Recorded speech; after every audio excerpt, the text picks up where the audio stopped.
Assalamualaikum warahmatullahi wabarakatuh.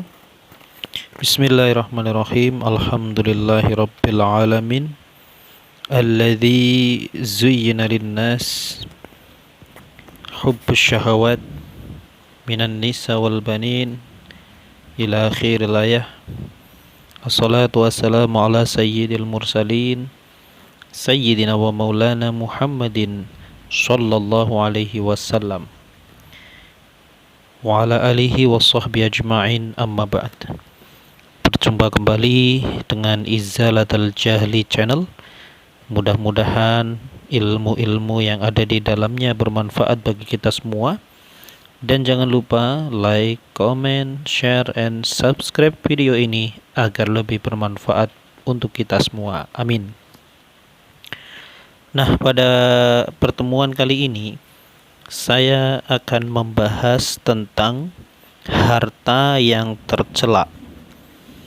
Harta dalam bahasa Arab itu malun, mimnya panjang, malun, jamaknya amwalun. Nah, harta benda atau harta kekayaan yang dijadikan alat untuk menguji manusia itu telah disinggung dalam kitab suci Al-Quran, surah Ali Imran ayat 14 di bawah ini. Zuyyina linnasi hubbus syahawati minan nisa'i wal banina wal qanatiril muqantarati minal dhahabi wal fiddah من الذهب والفضة والخيل المسومة والأنعام والحرث ذلك متاع الحياة الدنيا والله عنده حسن المآب. Telah dihiaskan kepada manusia mencintai bermacam-macam yang diinginkan, di antaranya mencintai kepada wanita-wanita, anak-anak, harta yang berlimpah-limpah dari jenis emas, perak, kuda yang bagus, binatang ternak, dan sawah ladang. Itulah kesenangan hidup di dunia. Dan pada sisi Allah telah disediakan sebaik-baik tempat kembali, yaitu surga. Harta yang tercela artinya harta tersebut diperoleh oleh manusia, akan tetapi harta itu hanya akan mengantarkan dan menjadikan seseorang itu menjadi tidak terpuji, membawa sengsara dan laknat dari Allah Subhanahu wa ta'ala. Lantaran apa? Lantaran sikapnya ketika menerima harta itu. Bukan hartanya, bukan pula jenis kekayaannya. Akan tetapi yang tercela dan tidak terpuji adalah karena sikapnya dan cara membelanjakannya, memperolehnya, dan cara menghadapi harta itu. Misalnya, memperolehnya dengan cara atau sikap tamak atau rakus, menghalalkan segala cara, mengharamkan yang halal, menghalalkan yang haram, dengan cara merampas, menipu, mengambil hak orang lain, mencuri, dan lain sebagainya.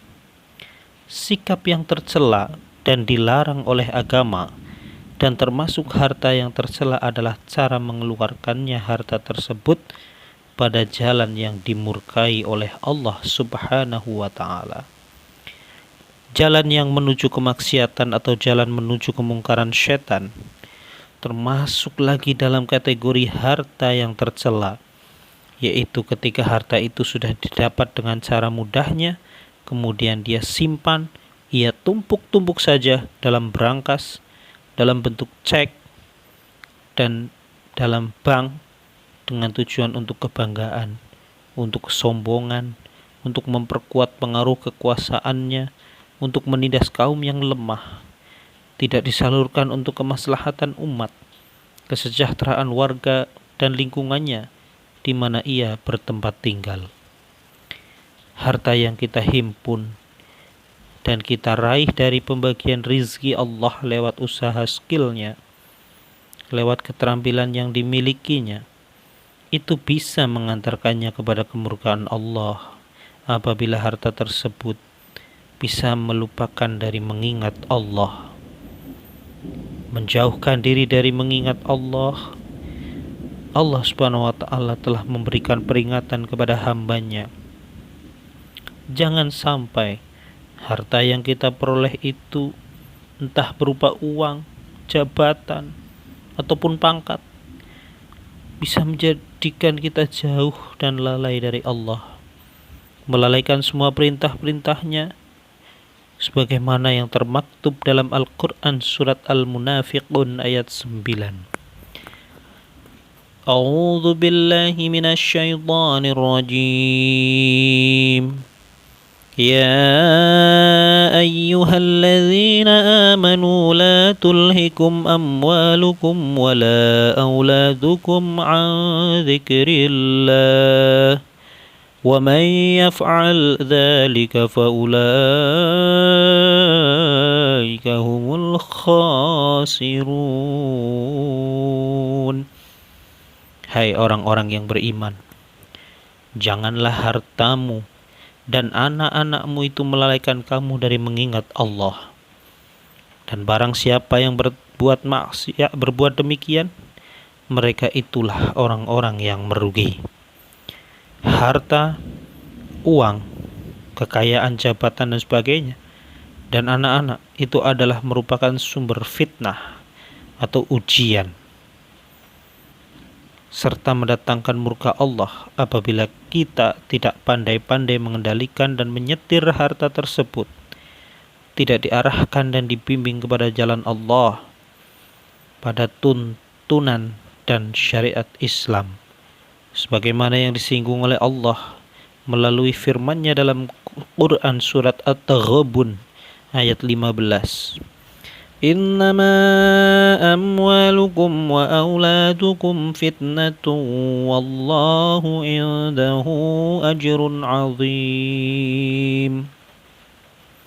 Sesungguhnya harta-hartamu dan anak-anakmu itu adalah merupakan ujian, dan Allah itu di sisinya telah disediakan pahala yang agung. Manusia banyak yang melupakan pengadilan akhirat, timbangan amal pada hari kiamat, sehingga banyak perintah-perintah yang dilanggar, larangan-larangan agama yang dikerjakan, bahkan dipertontonkan di depan publik. Bahkan bangga apabila bisa mempersembahkan di muka bumi ini berbagai macam kemaksiatan. Hal ini jauh-jauh telah diperingatkan oleh Allah dalam Quran surat At-Takatsur. Bismillahirrahmanirrahim.